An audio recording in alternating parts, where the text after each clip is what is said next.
Hala, the girl who walked through darkness. In a forgotten desert town where the wind carried secrets instead of sand, people spoke one name only in whispers. Black Hala. No one remembered when the name first began to spread. It moved like smoke through narrow streets and broken markets, slipping through door cracks and into frightened conversations.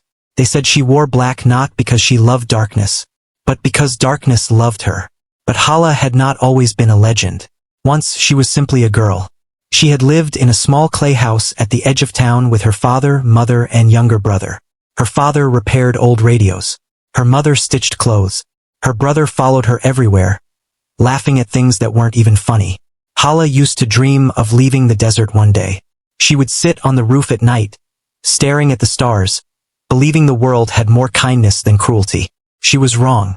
The night everything changed. There was no storm, no warning, no screams heard by neighbors, only silence. When the sun rose, her house stood open. Her family was gone. No blood, no signs of struggle, no footprints in the sand, just emptiness. The town called it bad luck. Some whispered it was cursed land. Others said her father must have owed the wrong people money. Hala listened to all of them, and she watched the men who avoided her eyes when she walked past. Powerful men, untouchable men, men who owned the businesses, controlled the police, and decided who lived comfortably and who disappeared quietly. Something inside her changed that week. She stopped crying. She stopped asking questions. And she started walking into the desert every night. At first, people thought she had gone mad. A young girl wandering alone after sunset? The desert was not forgiving. But she walked with purpose. A black cloak wrapped around her body. Her face hidden in shadow. Her movements silent. She wasn't running from fear. She was studying it. Weeks passed. Then strange things began happening. A local gang leader known for terrorizing shopkeepers vanished. His expensive car was found abandoned near the dunes. Doors open, engines still warm.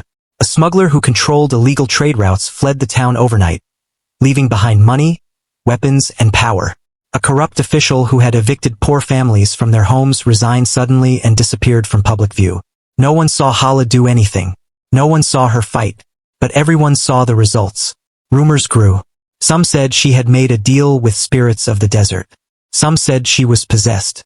Others believed she had learned secrets about the powerful. Secrets strong enough to destroy them. But the poor began sleeping easier at night. Shopkeepers no longer paid protection fees. Women walked home without lowering their eyes. Children played in streets that once belonged to criminals. The name Black Hala stopped sounding like fear, started sounding like hope. But justice never comes without resistance. The powerful men began to feel something unfamiliar. Fear. Meetings were held behind closed doors. Armed guards increased.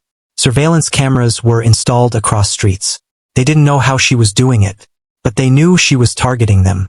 One night, a warehouse owned by the richest man in town burned to the ground. Authorities called it an accident.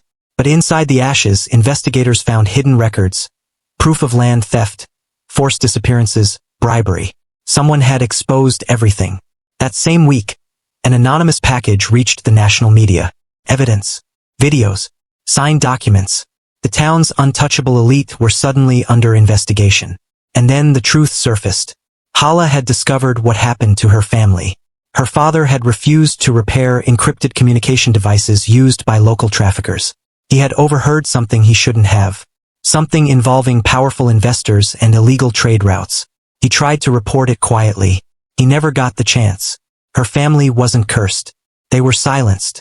The night she learned this, something inside her hardened into steel. She didn't scream. She didn't cry. She planned. For months she gathered evidence, recorded conversations, followed supply routes, learned schedules, studied weaknesses. She turned their own secrets into weapons. And she waited. The final act came on a moonless night. The same powerful men responsible for her family's disappearance were preparing to flee the country. Private vehicles waited. Fake passports were ready. But before dawn, they were found in the middle of the desert. Tied, defeated, terrified, their expensive suits covered in sand. On each of their foreheads, written in black ink, "Darkness remembers." The scandal exploded nationwide. Arrests followed. Assets were frozen. International investigations began. For the first time in decades, the town felt lighter.